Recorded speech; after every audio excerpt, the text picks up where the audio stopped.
talaga. Sa correction po may humility na lumilitaw sa bawat isa. Walang correction na hindi masakit. Walang correction na hindi masakit. Dahil gusto ng ating Panginoong Diyos. Amen? Na makilala mo siya sa buhay natin. Minsan kasi pag kinukulit ka ng pastor, nagagalit ka pa. Sinasabi mo pa, tama. Ano ba yan si pastor? Ang daming alam, buhay ko to.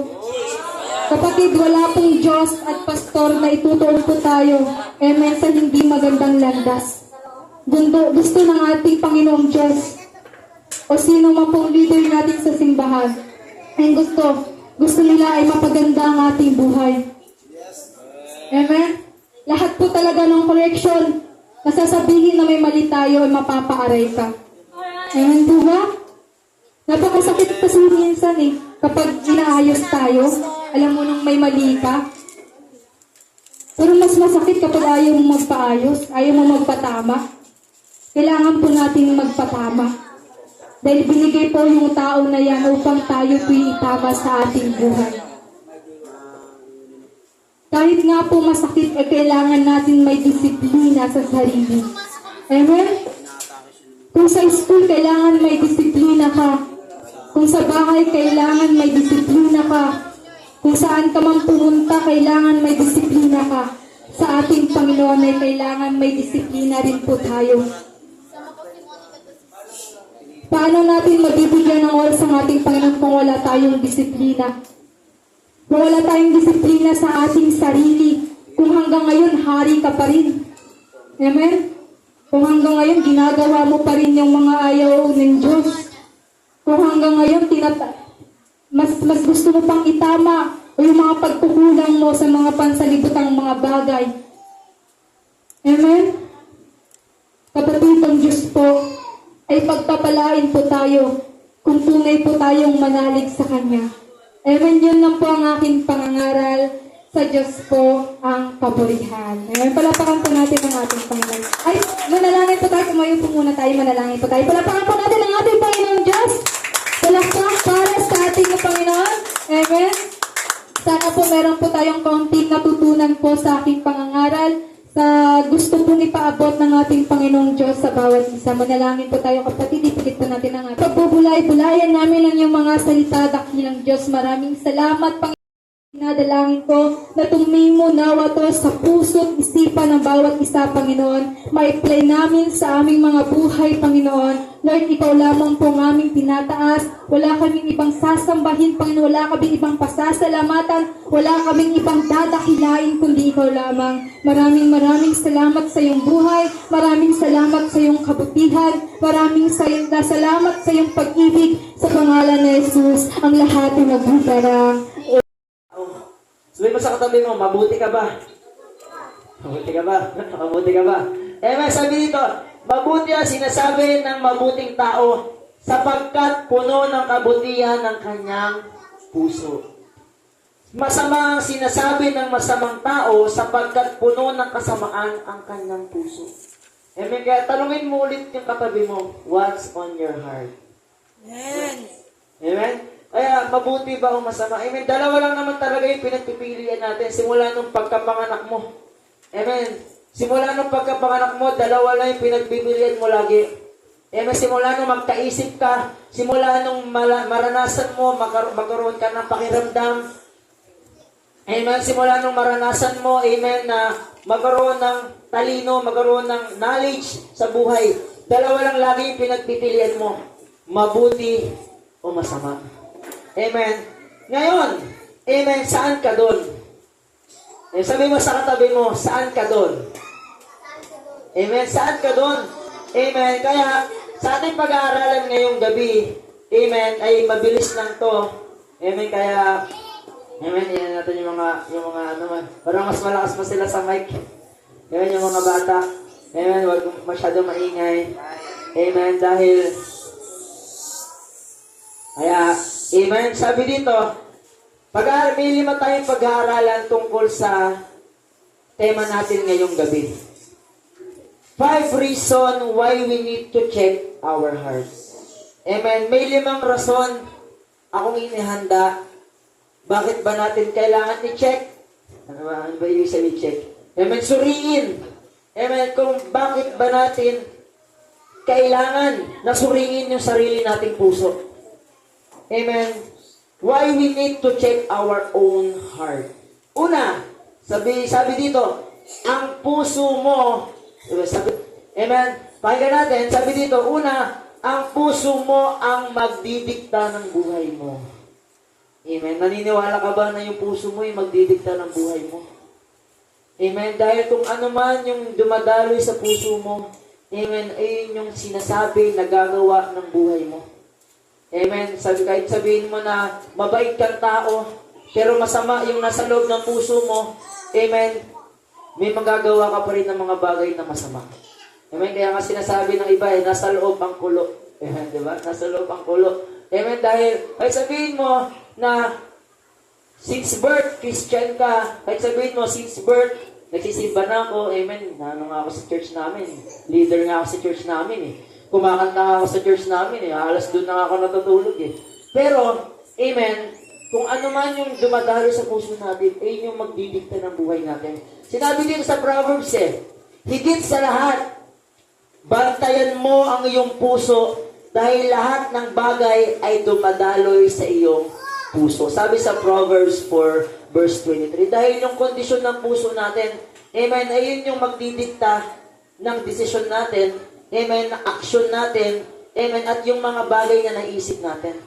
Dahil kung masama yung nasa puso mo, amen, yung tawag doon, yung may tinatanim ka ng sakit, ano ba, tinatanim na sama ng loob, amen, sa puso mo, amen, ayun yung magdidikta ng mood mo. Isipin mo, pag gising mo ng umaga, amen, kung masama yung puso mo, amen, kung yung puso mo marumi, amen, tapos ginising ka lang ng nanay mo, pero kahit pagod na pagod ka, amen, baka mapamura ka amen, baka mamura mo yung mama at papa mo, amen, baka bigla ka sumigaw, amen, di ba naranasan natin yun, amen, na umaga, bad trip, amen, ang bakit nagising ko, parang lahat ng tao kaaway mo, amen, pagkagising mo, lahat ng tao kaaway mo, amen, dahil sabi dito, dahil kung ang puso natin, amen, dahil kung ang puso natin ay nakalinya doon, amen, sa ating Panginoon, amen, yung puso natin, amen, amen, kung ano lang yung sinasabi ng Panginoon Diyos, kung ano lang yung nababasa natin, amen, kung ano yung alam natin na mabuti, amen, na nakalinya doon, ang gusto ng ating Panginoong Diyos, amen, doon magre-reflect yung buhay natin. Amen, katulad mo ngayon, amen, katulad mo ngayon na dahil nakalinya yung puso mo sa ating Panginoon, dahil hanggang ngayon nakalinya pa rin ang puso mo sa ating Panginoon Diyos, nakaupo ka ngayon sa simbahan na ito. Amen? Diba? Iyan ay isa sa simbolo, isa sa mga dahilan na mahal ka ng ating Panginoong Diyos. Amen, na yung puso mo pa rin ay nandoon pa rin nakalinya. Amen, sa kung ano mang gusto ng ating Panginoon. Amen, diba? Sabi dito, ang puso mo ang magdidikta ng buhay mo. Kaya kung pangarap mo maging doktor, amen, kung pangarap mo maging piloto, maging engineer, amen, maging sundalong kanin, pulis patola, kahit ano, amen, kailangan nandoon sa puso mo yung mga bagay na yun. Amen. Kasi ganoon din sa paglilingkod ganoon din sa buhay natin Bilang kabataan ngayon, bata pa tayo, 15 years old, 16 years old, 12 years old. Meron ba nga dito? 7 years old. Amen, mga bata pa. Amen, kaya napakahalaga na namumulat tayo sa mga ganitong gawain. Kaya sabi dito sa pangalawa, amen, sabi dito, ang puso mo, amen, sabi dito, di ba? 5 rason bakit ba natin kailangan i-check, amen, yung ating puso. Amen, 5 rason. Amen, sabi dito, dahil ang puso mo ay mandaraya. Amen, dati akala mo, crush mo siya. Yun pala, nung naging kayo, hindi mo pala siya mahal. Yun. Nung una mo siya nakita, na love at first sight ka. Yun Pagpasok mo na simbahan, nakita mo si brother, uy, siya na talaga. Pagpasok mo na simbahan, pag-upo mo, naamoy mo yung pabango ni sister, Lord, siya na talaga. Pero nung naging kayo, amen, dahil mandaraya ang puso mo, amen, nasaktan mo si sister dahil hindi pala siya ang gusto mo. Yung katabi mo palang isa. Amen, dahil sabi dito ang puso ay mandaraya. Amen, akala mo siya na, amen, hindi pala siya ang gusto ng Panginoon. Maaaring gusto mo, pero ayaw ng Panginoon. Amen. Kaya sabihin mo na, ligawan mo yan 10,000 taon, hindi ka sasagutin yan. Amen. Kahit magpakit ka dyan, isang oras, hindi ka magugustuhan yan.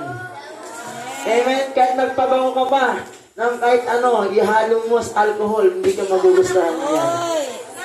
Amen. Dahil kung ayaw ng Diyos, hindi mangyayari sa'yo.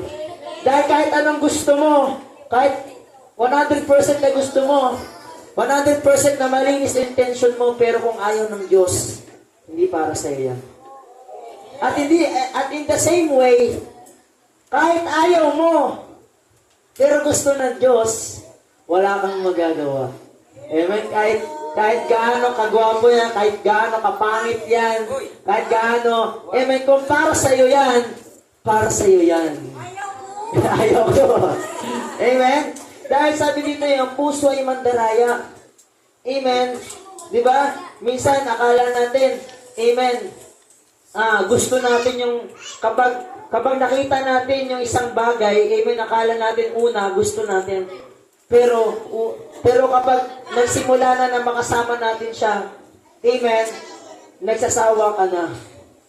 Amen, nagsasawa ka na dahil puso ay mandaraya. Sabi dito sa Jeremiah 17 verse 9 hanggang 10, amen, sino ang makakaunawa sa puso ng tao? Amen, kahit ikaw mismo hindi mo alam eh. Amen, kahit ikaw mismo na nakikinig ngayon, amen, hindi mo rin alam. Amen, na hindi mo rin nauunawaan yung puso mo eh. Amen, hindi mo rin nauunawaan kung ano ba yung laman talaga ng puso mo. Amen, baka sasabihin mo na lang, sana dalawang puso ko. Di ba, mapapaganon ka na lang? Amen, di ba? Dahil mandaraya ang puso mo. Kaya sabi dito, sino ang makakaunawa sa puso ng tao? Ito'y mandaraya at walang katulad. Wala nang lunas ang kanyang kabulukan. Sabi mo sa katabi mo, wala nang lunas. Wala nang lunas. Yung puso mo. Amen. Wala nang lunas sa puso mo. Ganyan talaga yan. Mandaraya talaga yan. Amen. Kahit anong gawin natin. Sabi dito, akong si Yahweh. Amen. Sabi ng Panginoon. Ang ating Panginoong Diyos ang sumisiyasat sa isip at sumasaliksik sa puso ng mga tao. Ginagantimpalaan ko ang bawat isa ayon sa kanyang pamumuhay at ginagantimpalaan ayon sa kanyang mga ginagawa. Amen. Ibig sabihin mo sa katabi mo, may blessings pala. Amen. May blessings pala kapatid kapag, amen, yung puso mo ay malinis. Kapag yung iniisip mo sa puso, yung iniisip mo ay galing sa malinis na puso ng buhay mo. Amen. Sabi dito ginagantimpalaan ko ang bawat isa. Amen. Ayon sa kanyang pamumuhay. Amen. Kung ikaw, amen, Kristiyano, amen, nagsisimba sa church, amen, pero yung ayon sa buhay natin, yung laging naaayon sa buhay natin, yung laging sariling desisyon pa rin natin, paano tayo gagantimpalaan ng Panginoon? Amen. Dahil alam naman natin kapag tayo mismo magdidesisyon sa buhay natin, palpak lagi. Amen. Kahit anong plano mo, amen, pero pagdating sa dulo, pangit pa rin yung kinalalabasan.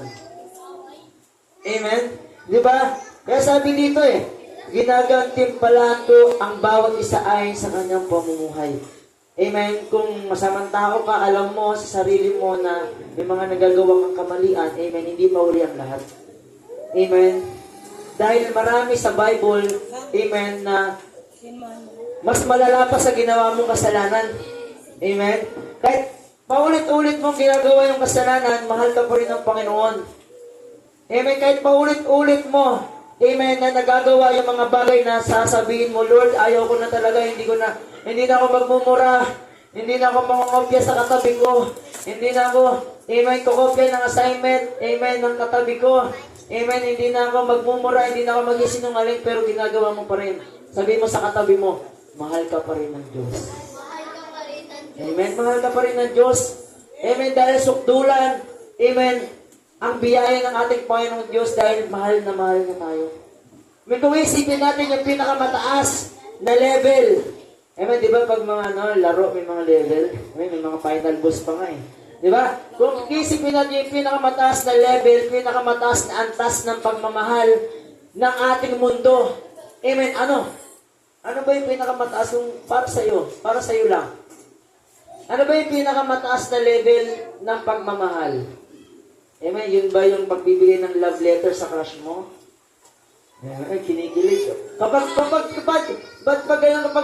ginagagalan yung mga sinasabi ko, parang buhay na buhay. Para naman natin ang ating Panginoon Diyos para, amen. Amen, di ba? Kung isipin natin kung ano ba yung pinakamataas na antas, pinakamataas na level ng pagmamahal. Amen. Ayun ba yung pagbibigay ng flowers tuwing Valentine's?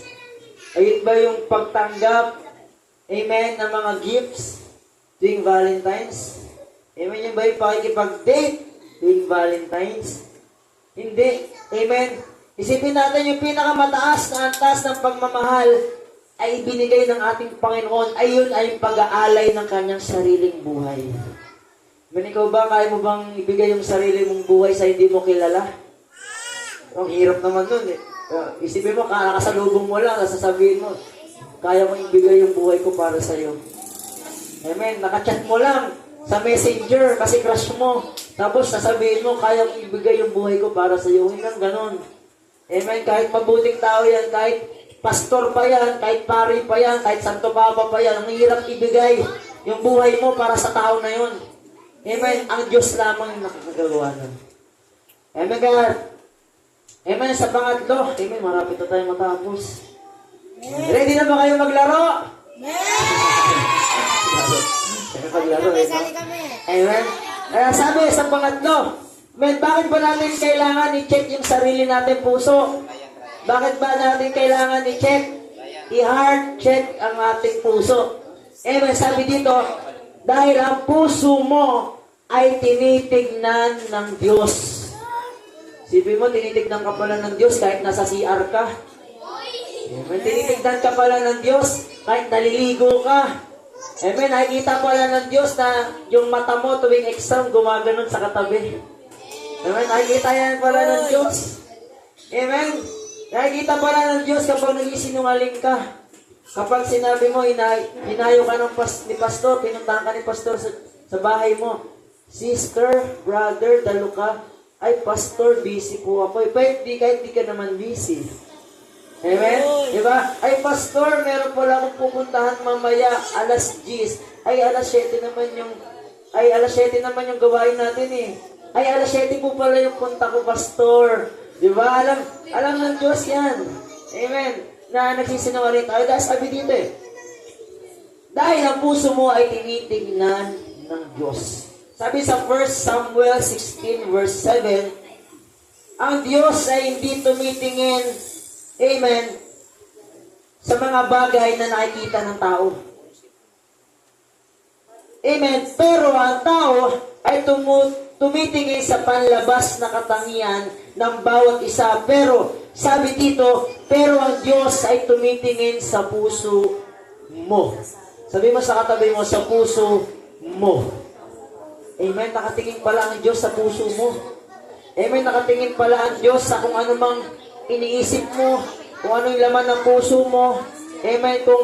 Amen. Alam ng Diyos na naiinis ka na sa katabi mo, dinadaldal ka. Amen. Alam pala ng Diyos na naiinis ka na. Amen. Alam ng Diyos yan. Dahil sabi dito, pwede naman tayong maging mabuti sa paningin ng tao eh. Amen. Kahit ngayon, sabihin ko sa inyo, wala akong ginawang mali kahit sa buong buhay ko. Pwede kang maniwala. Amen. Kaya pwede ako ngayon sabihin ko sa'yo, pero napakabuti kong tao. Amen. Di ba, minsan masabi mo, pagpasok pa lang sa church, ay, mabuting tao yan. Pwede mo sabihin eh. Amen. Pwede mong pwede mong ibibis mo sa pagiging judgmental mong tao. Amen. Kung ibibis mo sa pagiging judgmental mo, amen, masasabi mo na yung tao na to ay masama o hindi.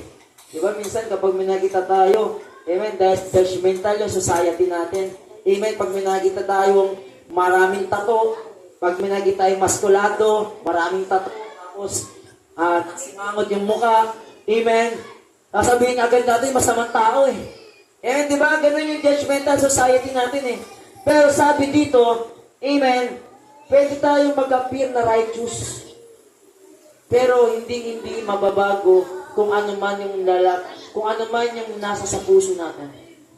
Hindi mababago kung ano man yung nandito sa puso natin.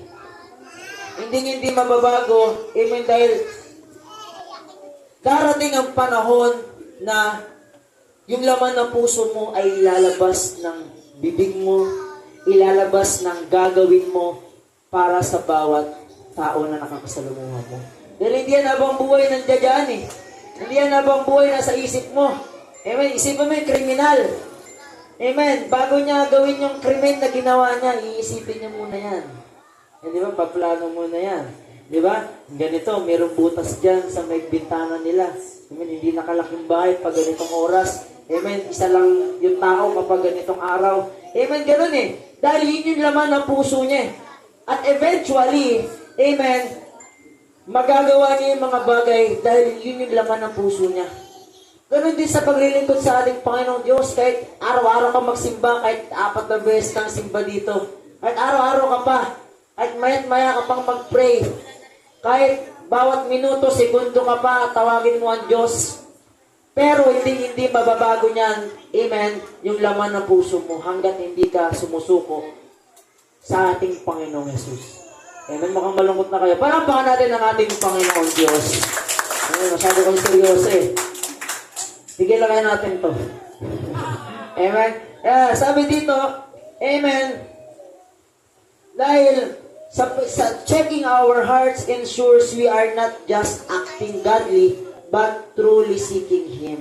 Amen. Dahil yung pag-check sa ating puso, sa puso natin, hindi lang, siyempre, alam natin, meron tayong pagkakamali. Dapat, amen, alam rin natin yung laman ng puso natin. Ano ba yung kailangan kong baguhin?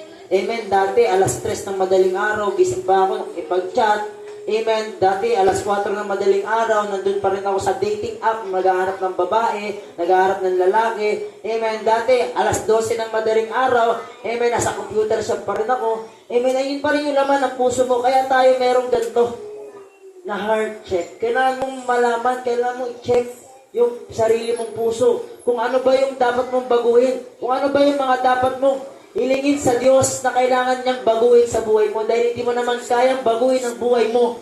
Amen, na sarili mo lang.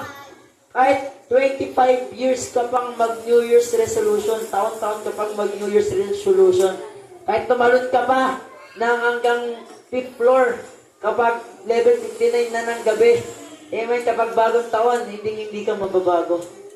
Amen, kahit sabihin mo isang araw, Lord, hindi na ako magmumura.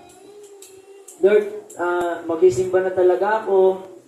Amen. New Year's resolution ko ngayon, hindi ko na siya crush. Pero pag nakita mo siya sa school, ay Lord, crush ko ulit siya, ang gwapo. Amen, di ba? Ganun kapag sarili lang natin sinasabi natin. Amen, pag sarili lang mismo yung nagdidikta ng buhay natin, hindi talaga nangyayari. Amen, kahit pangarapin mo bang maging doktor. Pero, amen, hindi mo naman hiniling sa Diyos, hindi ka naman nagpatulong sa Diyos. Isa kasi mga kabataan na akala nila sobrang galing nila. Akala nila, amen, kaya nilang mag-isa dahil with honors, grabe, 99, yung average sa school. Amen, kasali ko naman sabi, ba't ko pa kailangan ng Diyos? Kaya ChatGPT naman eh. May naman ChatGPT naman. Diba, minsan may mga ganun eh. Amen, diba? Kaya, tayo mga kabataan, amen, bata pa lang tayo, amen, dapat matuto na tayong humingi ng tulong sa Diyos. Amen, mas natutuwa ang Diyos na humingi ka ng tulong sa Kanya kaysa dun sa walang pakialam sa Kanya.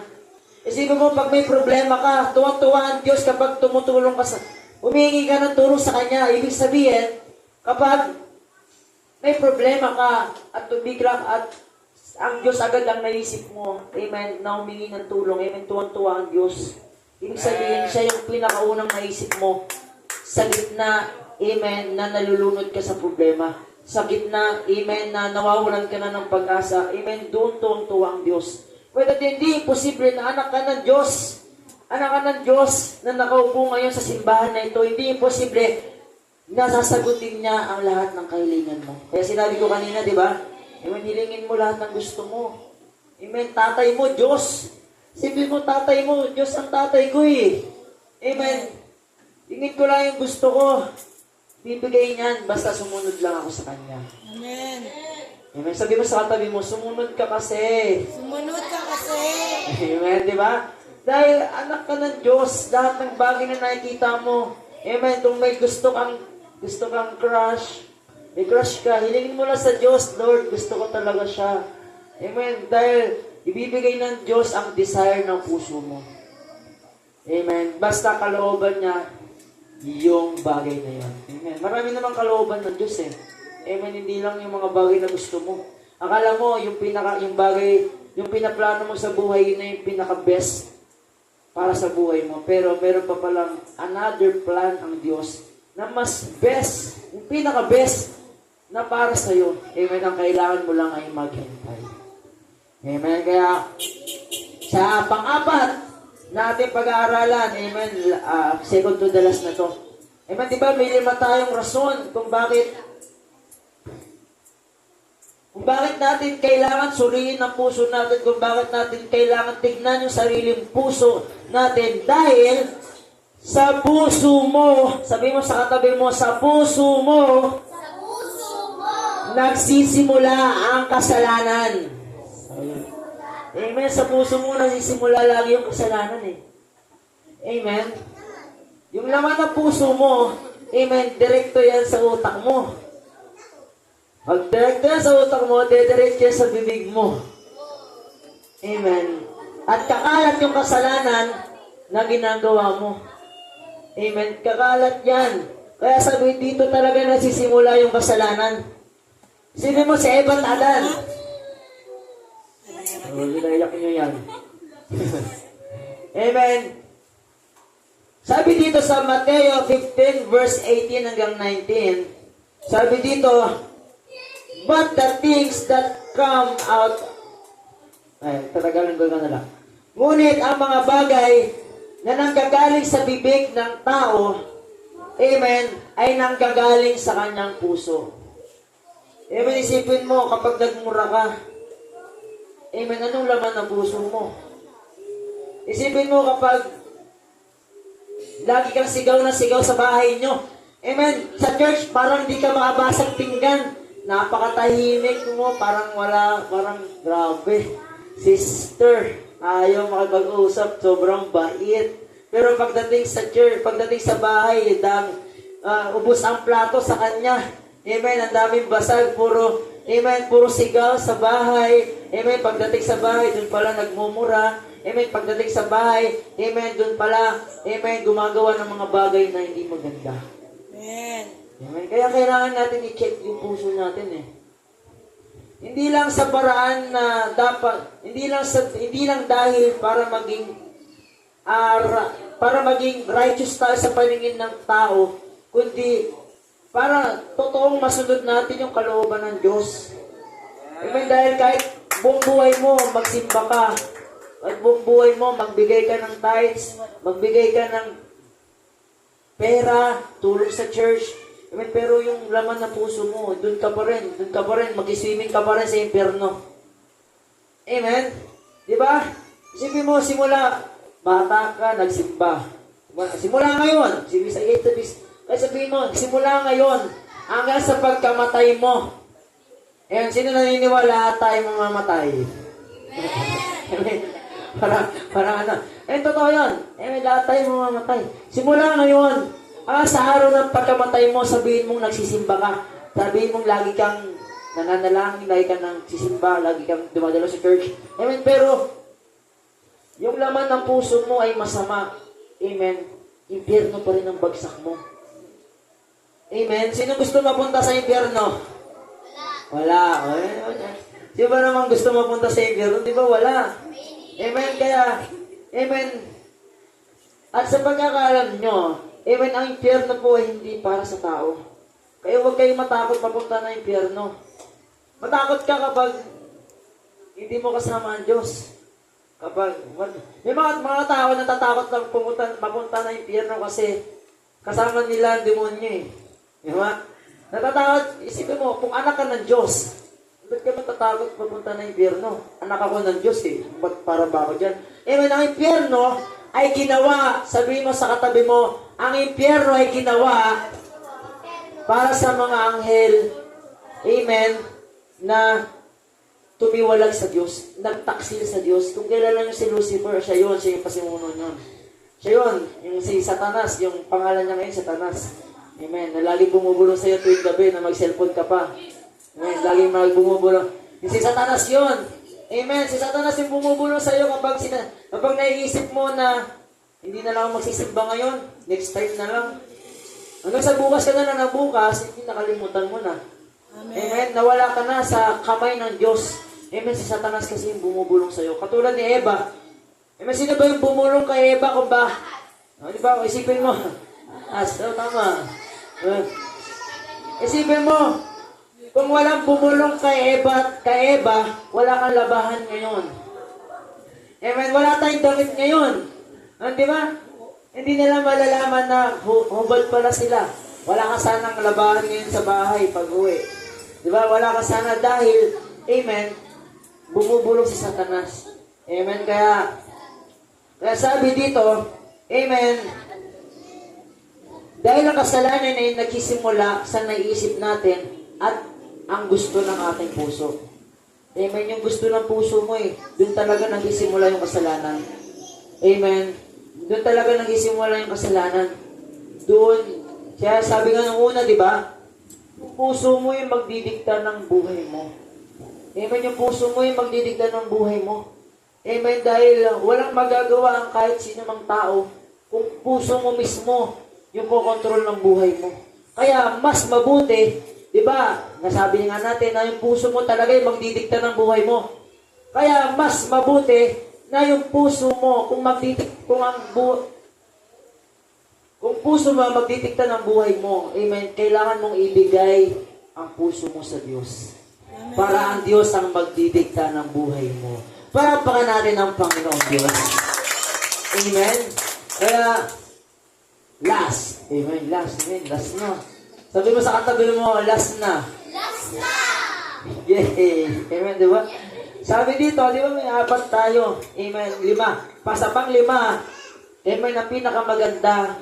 Amen. Kung bakit kailangan natin i-check yung sarili nating puso. Dahil, ang mabuting puso, sabi mo sa katabi mo, mabuting puso. Mabuting puso ay tatanggap ng pagpapala sa Diyos. Amen. Palapakan naman natin ang Panginoon. Amen. Hindi lang pala dapat baguhin natin yung puso natin. Amen. Hindi lang pala dapat natin i-check lagi yung puso natin kung masama ba o mabuti.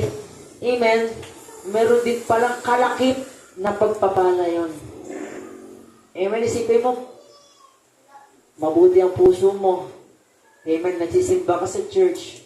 Amen. Dumadalo ka lagi tuwing Wednesday, tuwing Friday, tuwing Sabado ng umaga, Sabado ng linggo.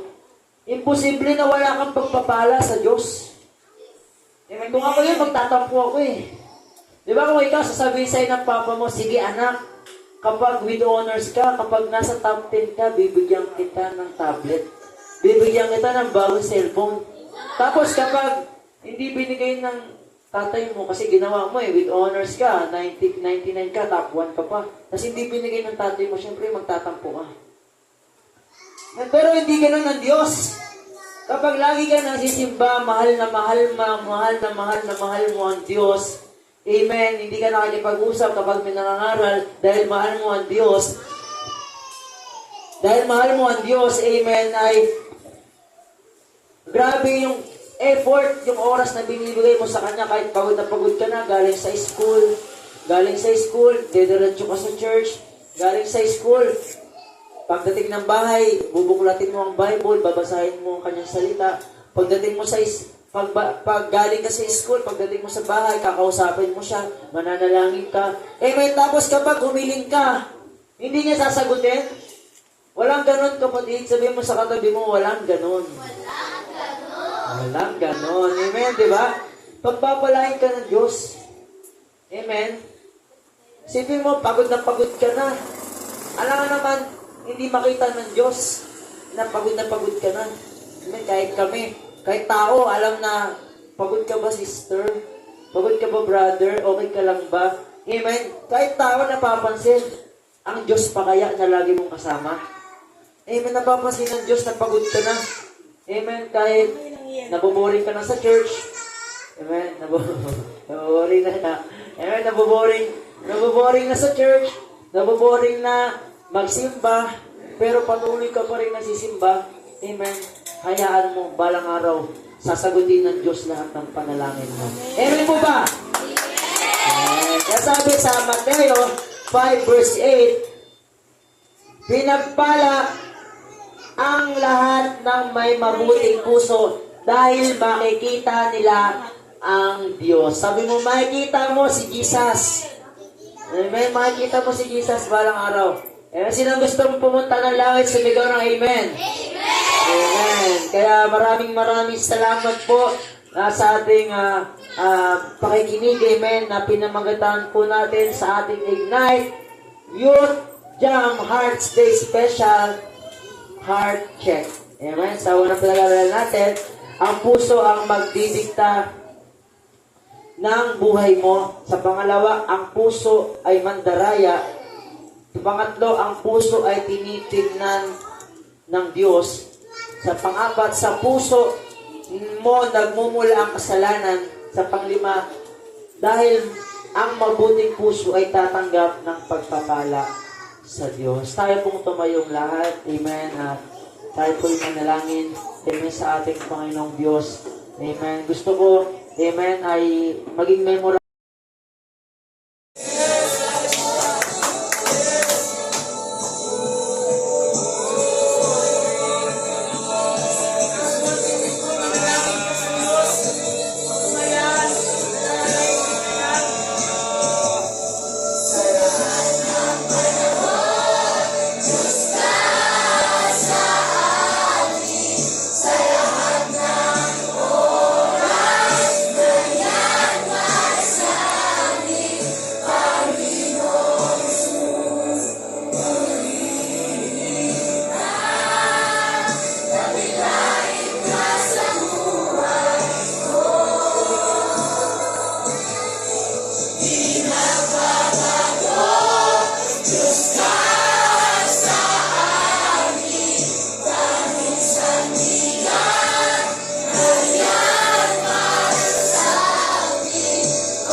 Papakan natin ang ating Panginoon. Yes, hallelujah. O iba, kawitan natin ang ating Panginoon. Hindi natin sasayangin titira sa ating buhay. Napupurihin ko ang Panginoon. Sabihin mo sa sarili mo,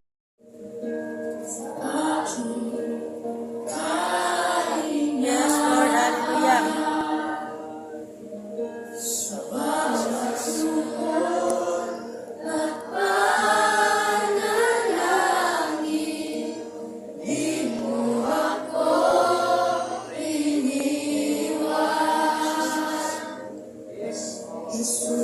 praise God, hallelujah. Oh, purihin ka, sapahin ka, dakilain ka, Lord, luwalhatiin ka, Jesus. Pinupuri ka namin, Lord, pinasalamatan ka namin, Panginoon. Pagpalain mo, Lord, naging anak ito. Nagpapalakas na bago pa mga magpatuloy na maglilingkod na may pag-ibig sa'yo. Kalingain mo yung anak na ito sa pangalan ni Jesus, sa pangalan ni Jesus. Lord, narito kami, Panginoon, nagkakaisa sa gabing ito.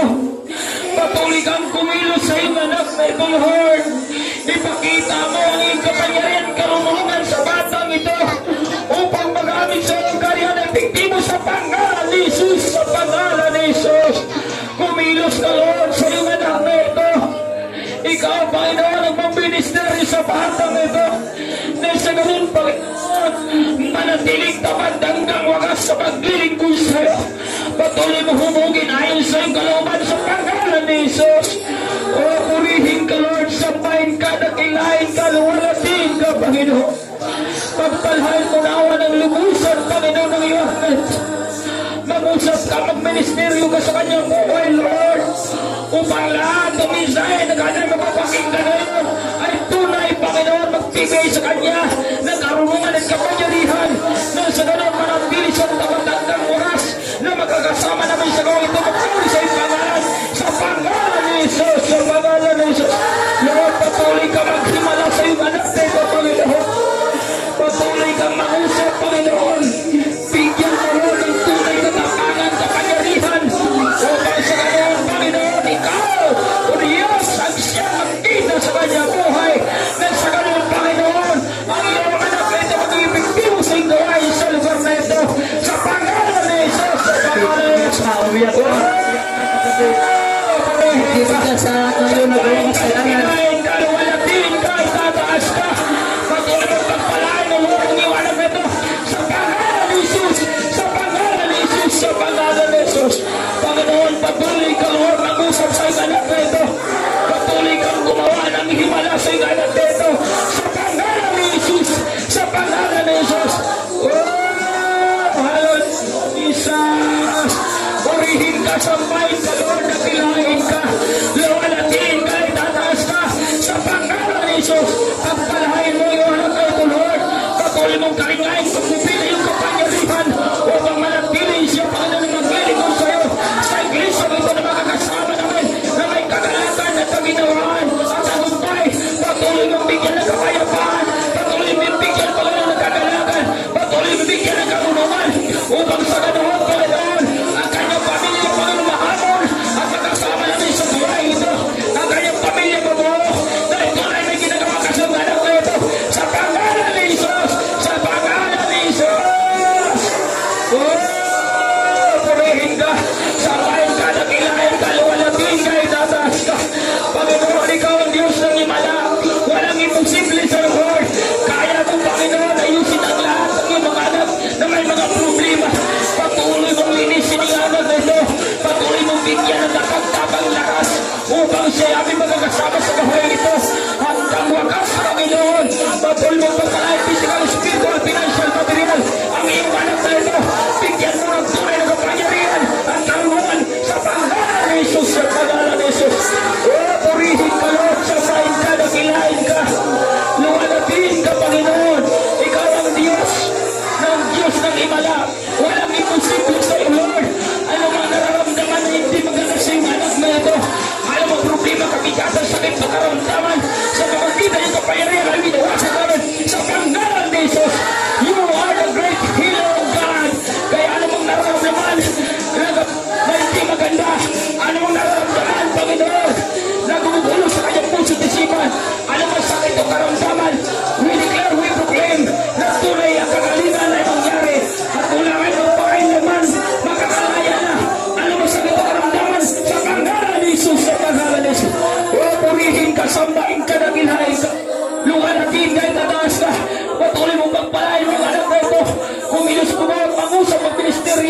Upang yan na ito magkami sa ikariyan sa Kristo ng biktima sa pangalan ni Jesus.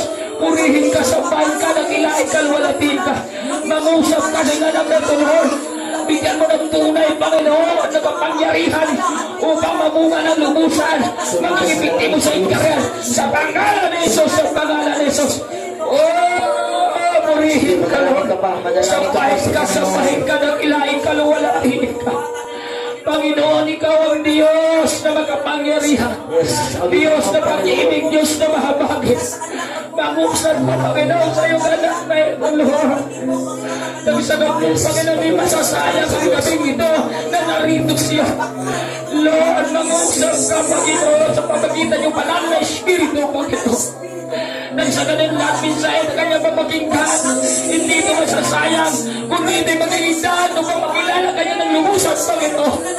At siya isang nilang kabataan, Lord. Dalangin ko po na magpangarap yung anak na ito, Panginoon. Katagumpahin mo nawa, Lord. Pagdalik ang tumilos sa kanyang buhay, magtimala, Panginoon. Gamitin ko siya bilang isang matatang halimbawa. Mga katandahan, Panginoon, ang nauna sa kanyang pamilya. Mga kaibigan na sa mundo nito, Panginoon. Upang sa ganun ikaw makilala sa kanyang buhay. Sa pangalan ni Jesus, sa pangalan ni Jesus, kumilos ka, Lord, gumawa ka, magimala ka. Yung anak na ito, gamitin mo with anointing, with power, with knowledge of wisdom, upang mamunga ka ng lubusan, upang manawalati yung pangalan sa yung anak na ito. Sa pangalan ni Jesus, patuloy ka, Lord, nangusap mo yung anak na ito. Sa kayapaan, kagalakan ka sa ganas, iparanas mo sa yung anak na ito, Lord. Ang pagmamahalan sa loob ng tahanan ay mangyari sa pangalan ni Jesus. Patuloy ka maghimala sa kanyang buhay, Panginoon.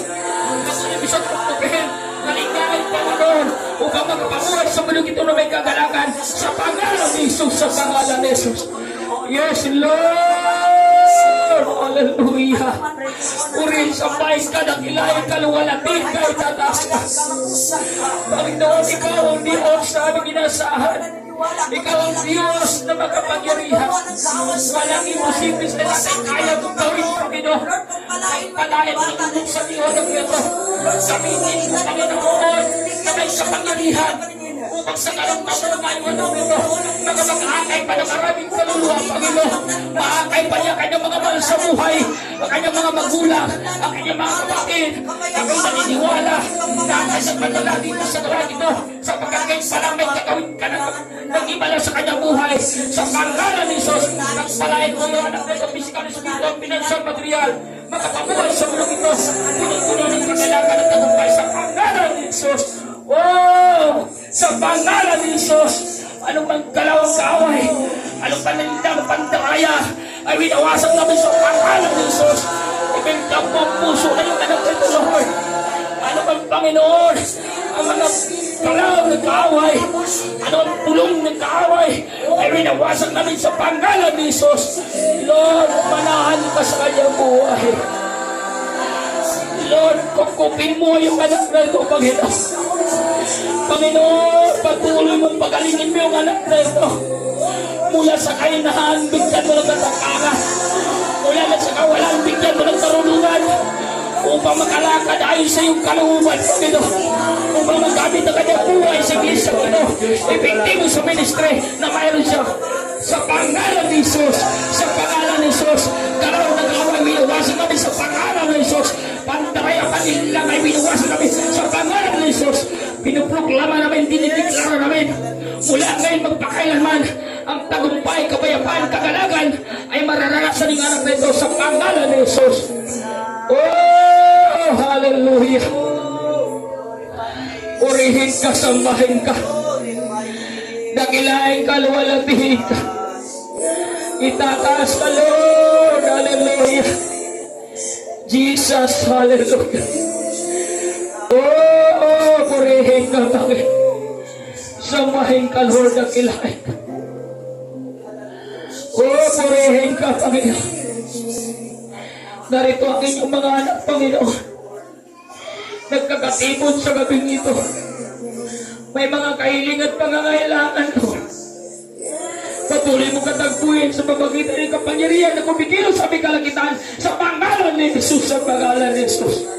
Lord, kalugdan mo na, tanggapin mo na, Panginoon. pagkakaisa sa gabing ito bilang papurit pangalan sa pangalan mo. At inuproklama namin, dinideklara namin, ano man ang pangailangan, ano man ang nais ng bawat isa, ay papangyari sa pangalan ni Jesus, sa pangalan ni Jesus. Ikaw ang aming itataas sa gawain ito.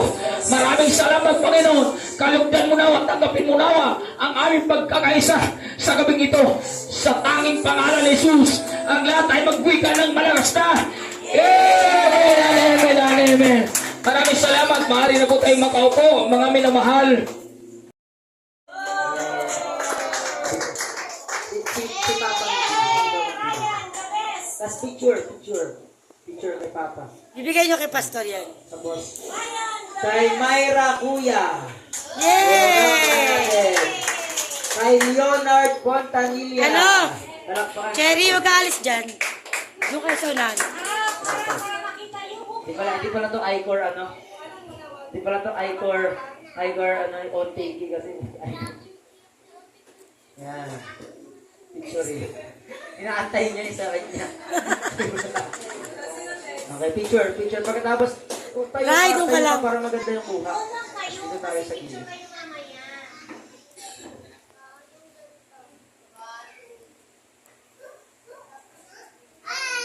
Okay, picture silang ano lahat. Wala pa, hindi Oo, pa. pag natapos na. Tapos siya kay Liana Kuya. Dito na po yung mga nabigyan. Kay Liana Kuya. Kay Argel Burlat. Yehey! In action! Kay Mamaya, Liana. mamaya na sila. May ano yung mga dancer. Sila muna. Yung mga tumulong. Argel Burlat. Yan. Kay Teo. Tumulong yan si Teo. Dito ka. Picture ka. Kay Princess Rashlyn Nepomuceno. Wow. Kahit bata yan, tumulong yan. Tumulong magkulit. Magpaputok ng lobo. Pinapatawa kami yan eh. Nawawala yung pagod namin eh. Nadagdag yun yung inis. Kay Princess Kuya. Yay! Palapakan naman natin. Kay Danica Grande. Yes! Kay Anika Grande. Wow! Picture.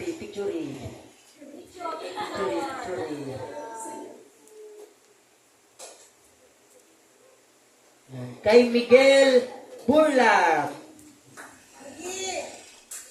Tama pala. Ano wala bibigyan? O kasi. Jaira, dito ka pala. Yan. Di kasi nakikita siya sa picture kapag pipicturean mo. Ah, Kay Miguel. Kay David Burlat. yay! Yay! Malakpak naman. Parang. Kay Marcus, pero wala siya. Next time na lang. At panguli, last but not the least, Teacher Jaira Ilustrisimo. Palakpak! Yan yung mga outstanding. Dave, Simula last year, tumulong yan sila. David. Oh, picture. Oh, Dave. Picture muna yung mga may certificate, tapos picture na lahat, tayo lahat. Sana all may certificate. Sana all. Oh, picture. Sa gitna. Pang. Papaprint Diyan yan, ka. ha?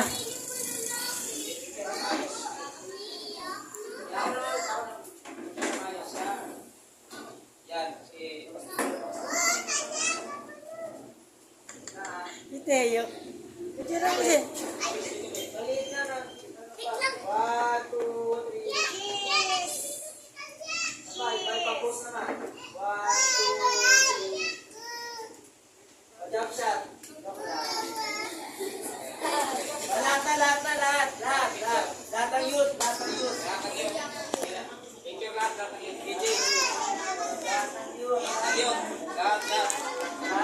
guys.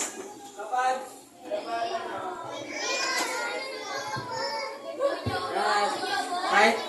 Kahit sanggol, pwede. Kahit kakapanganak lang kagabi, pwede. Tama sa picture. Ayan. Yung mga matatangkad sa likod, pero kung alam mo, anak ka ni David, dito ka sa harap. Pero kung alam mo, anak ka ni Goliath, doon ka sa likod.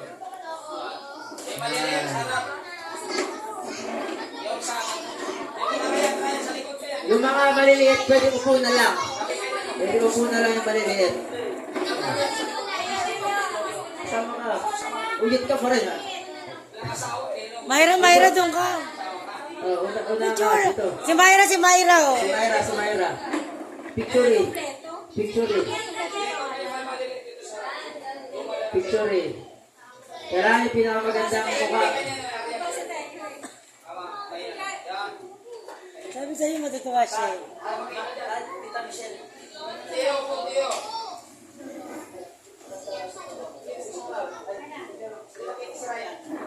Dito, ha?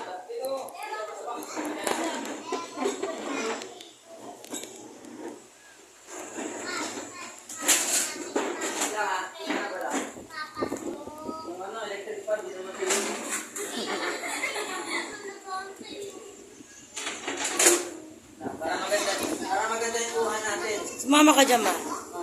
Iyan ka na taas. Kita sila lang.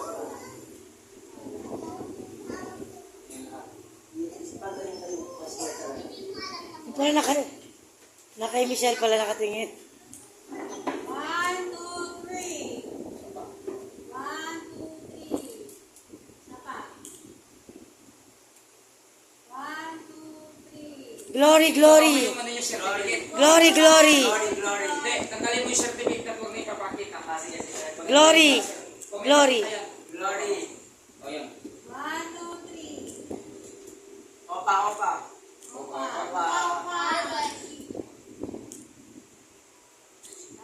Okay. Snapshot. Okay, thank you, Lord.